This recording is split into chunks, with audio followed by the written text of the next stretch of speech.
Dilberinin meslide yoktur resmi vatan. Ey kömür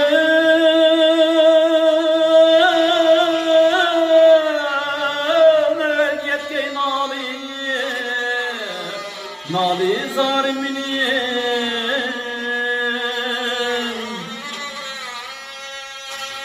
Ey kıyaş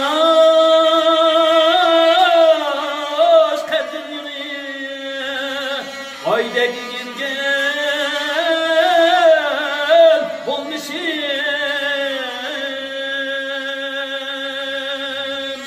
Kim kalır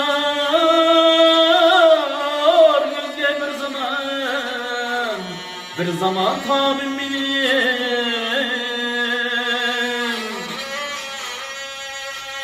Hezdi könlüm geç paydi ledim bir sormadı.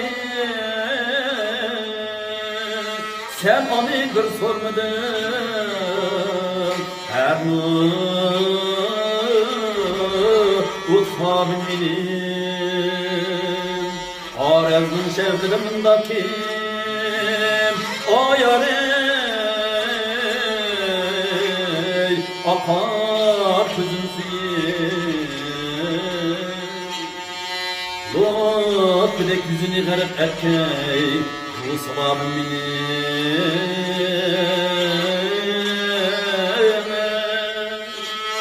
Aya derdim bir